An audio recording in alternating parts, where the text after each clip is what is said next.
This author has sold millions of copies, and his last two releases have made the New York Times bestseller list. His debut novel, the first novel he ever wrote, sold over 4,000 copies in its first month of release and went on to sell over 16,000 copies by the end of the second month. Within a year of his debut, he had published his first trilogy, which sold over 100,000 copies, and he went on to generate more than $600,000 of revenue in his first 3.5 years as a self-published author. And now, nearly 10 years after he first began writing his debut novel, he has raised over $760,000 in the third most funded fiction Kickstarter of all time. This is Will Wight. You may know me for selling way fewer novels than Brandon Sanderson. And he is the next Brandon Sanderson.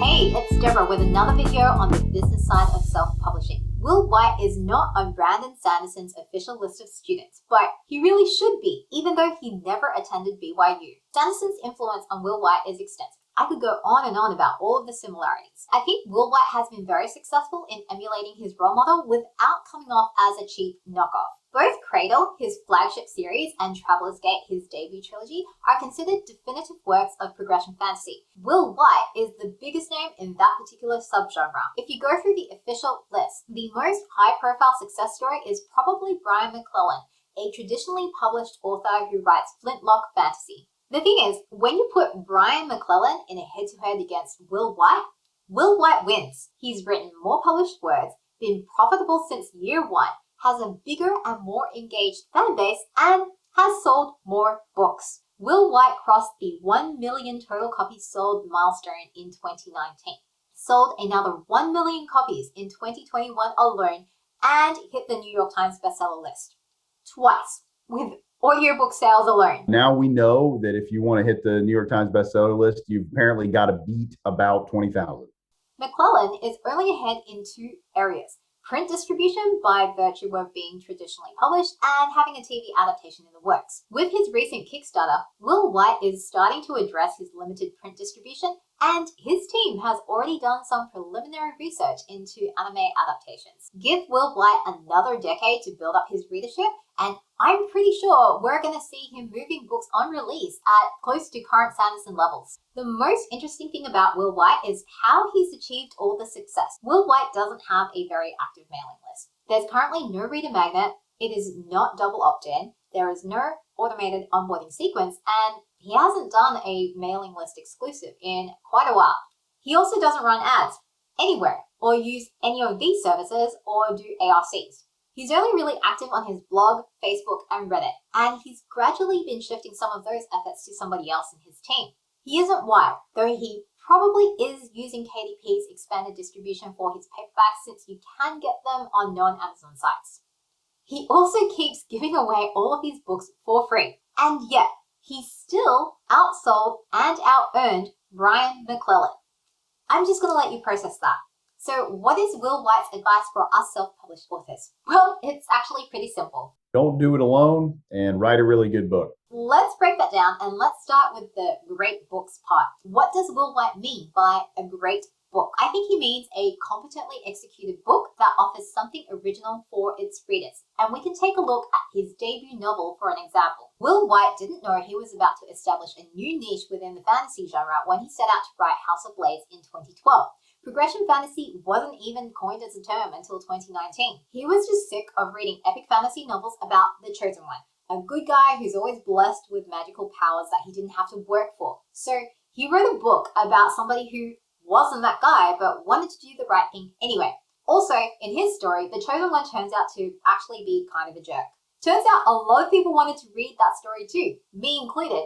It's what Brandon Sanderson terms a strange attractor in his BYU lectures, an unexpected twist on something familiar. That strange attractor is also present in Will Wight's Cradle series. I wanted to read something based on these cultivation novels and web novels that my friends would enjoy. Something it was for a more Western audience. But a great hook alone wasn't enough. He needed to get the book out in front of the right readers. And like every new self-published author, he went off and did a bunch of random marketing things. I was just doing random stuff. It didn't work at all. I sold maybe like 10 copies from that. What did result in sales, exponential sales, was Word of mouth was getting around somehow, and people were finding it on the Amazon recommendations. They were seeing it, they were giving it a shot, and then they were recommending it to people. It went from like 80 sales to like 110 sales to like 250 and 300 the next day.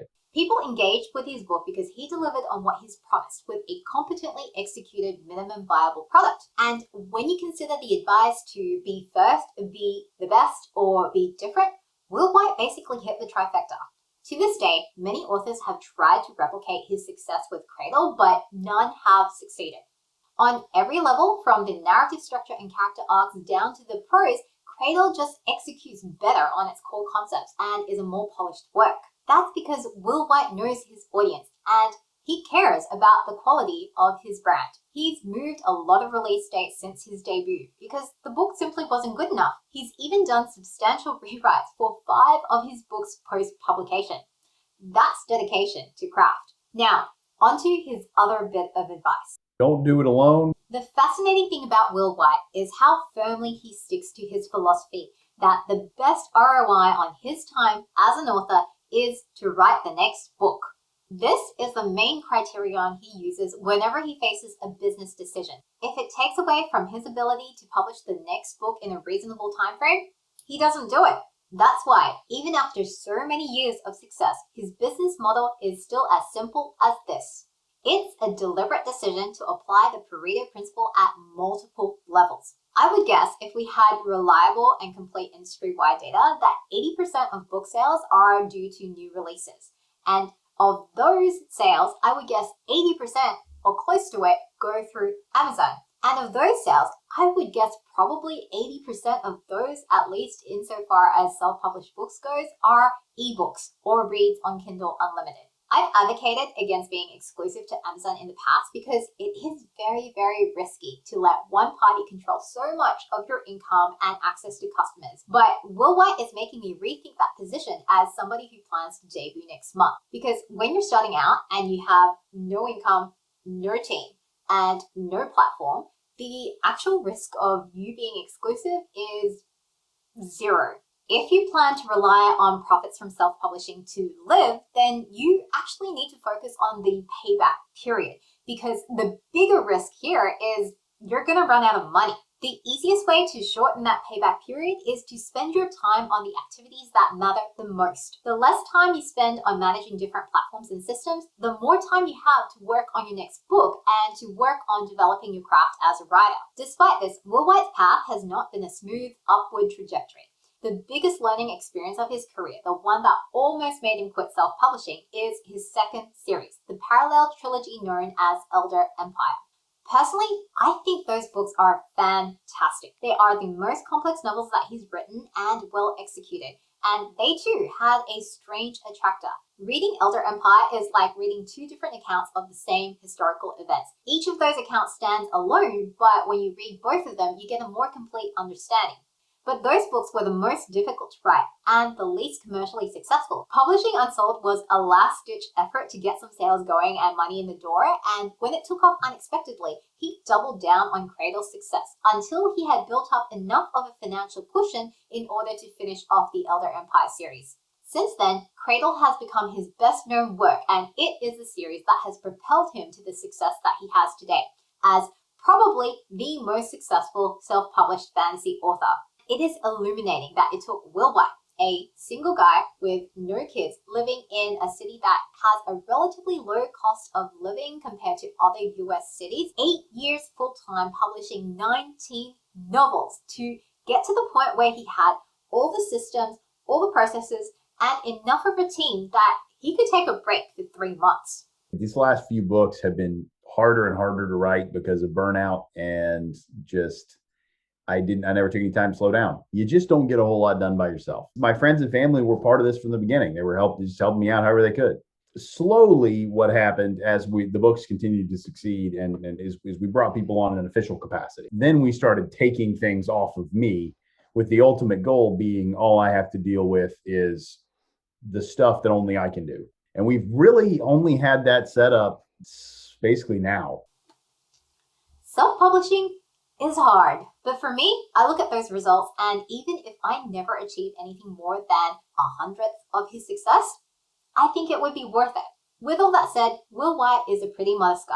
One of the biggest differences between Will Wight and Brandon Sanderson is that Brandon Sanderson has always had epic ambition. I've always had big goals, big aspirations. Will Wight, on the other hand, doesn't. Unlike Brandon Sanderson, who is working to build Dragonsteel Entertainment into the next Marvel. One of my kind of sneaky goals is to slowly become Stan Lee-esque, where I get a lot of things adapted and you get to see me in each of them.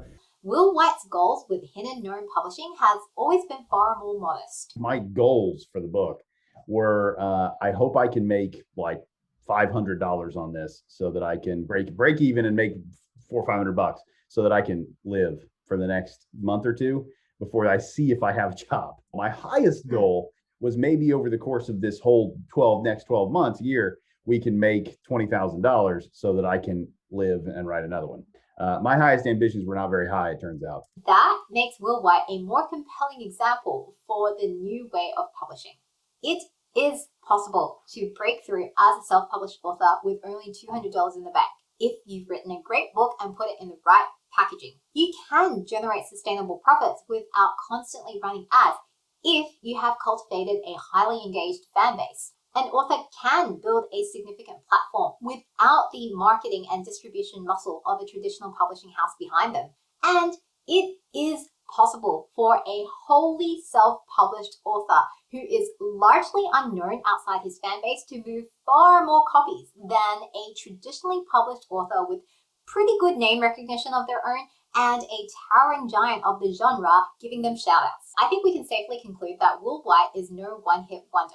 However, with only 2 more Cradle books to be published, there is a question of whether or not he can sustain this growth. What I'm concerned about is that I won't tie everything up in a satisfying way, or that people will think that I have been building up to something that didn't quite pay off. But primarily what I'm worried about is then I have to launch another series after that. What if it's not enough like Cradle? What if it's too much like Cradle? I get a little nervous. That's all. Personally, I think the answer is yes. Because if there is one quote that I think exemplifies Will Wight, it's this one. There are a million paths in this world, but any sage will tell you they can all be reduced to one. Improve yourself. Congratulations to Will and to everyone at the Hidden Gnome Publishing team on being the most funded fiction Kickstarter after Brandon Sanderson and Dragonsteel Entertainment. I'm really excited to see what you'll accomplish in the future, and I can't wait to jump on that backer-exclusive self-publishing Zoom session with Will. And if you still need some convincing that traditional publishing is dead, then you need to watch this video next.